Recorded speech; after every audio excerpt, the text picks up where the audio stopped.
Hello दोस्तों, स्वागत है आपका हमारे इस यूट्यूब चैनल में। और आज की इस वीडियो में हम बात करने वाले हैं ट्रांसफरेबल डेवलपमेंट राइट्स के बारे में, जिसमें हम देखेंगे कि आपको कैसे टीडीआर मिलता है और इसके क्या यूज होते हैं। तो चलिए आज की इस वीडियो को शुरू करते हैं।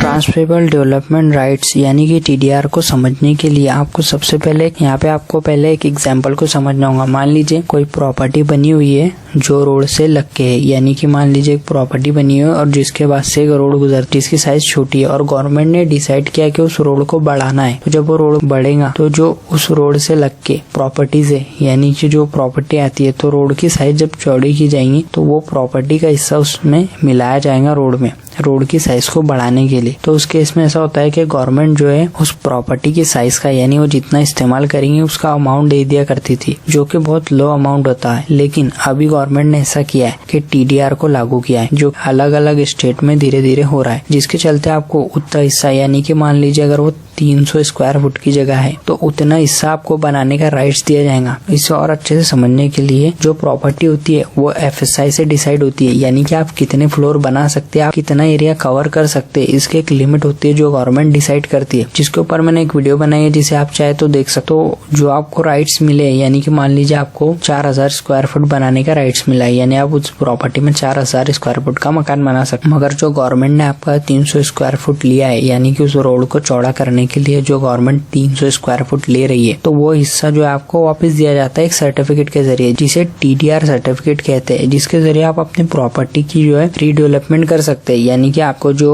परमिशन मिली है जितनी बनाने की, उसमें आप जो है 300 स्क्वायर फीट जो आपका गवर्नमेंट ने लिया है उसे आप ऊपर बना सकते हैं। तो मान लीजिए आपकी जो भी जितने भी फ्लोर की बिल्डिंग है तो उस पर आप 300 स्क्वायर फुट और बना सकते हैं उस सर्टिफिकेट के जरिए। और इसका मेन बेनिफिट ये होता है कि अगर आपको नहीं बनाना तो इस सर्टिफिकेट को आप सेल कर सकते हैं किसी को भी। अगर मान लीजिए कोई दूसरी अंडर कंस्ट्रक्शन या कोई भी प्रॉपर्टी बन रही है तो उसे आप ये सर्टिफिकेट सेल कर सकते हैं। तो मान लीजिए उसका जो है बनाने का एरिया जो है 10,000 स्क्वायर फुट है, तो उसमें ये 300 स्क्वायर फुट यानी कि 10,000 प्लस 300 इतना मिला के वो जो है बना सकता है उस बिल्डिंग पे। और ये जो सर्टिफिकेट होता है ये मार्केट की डिमांड के ऊपर बिकता है, यानी कि मार्केट के रेट के हिसाब से इसकी जो अमाउंट है, यानी कि जो इसका सेलिंग प्राइस है वो बढ़ते रहता है मार्केट के हिसाब से। अब हम बात कर लेते हैं टीडीआर सर्टिफिकेट की लिमिटेशन की, यानी कि इसमें कौन कौन सी लिमिटेशन होती है। इसमें पहली लिमिटेशन होती है रोड साइज, यानी कि अगर रोड की साइज बहुत कम है तो आपको ये सर्टिफिकेट नहीं मिलेगा, लेकिन अगर रोड की साइज जो है ज्यादा बढ़ रही है तो आपको सर्टिफिकेट मिलेगा। उसके बाद में दूसरा आता है हमारा पॉपुलेशन, यानी जो हाई पॉपुलेशन डेंसिटी होती है उससे आप इसे लो पॉपुलेशन डेंसिटी में ट्रांसफर कर सकते हैं, मगर जो लो डेंसिटी होती है उससे आप हाई पॉपुलेशन डेंसिटी में से ट्रांसफर नहीं कर सकते। ये इसकी एक लिमिटेशन है। उसके बाद में नेक्स्ट इसकी जो लिमिटेशन आती है वो टाइम पीरियड, यानी कि 5 से 10 साल तक की वैलिड होता है। उसके बाद में इनवैलिड होता है, फिर आपको इसे रिन्यू करवाना होता है अगर गवर्नमेंट ने करने दिया तो, लेकिन आपको 5 से 10 साल का टाइम मिलता है इस सर्टिफिकेट के लिए। अब हम बात कर लेते हैं कि वो कौन कौन से रीजंस होते हैं जिसके लिए आपको टीडीआर मिलता है। पहला रीजन जो कि अगर गवर्नमेंट को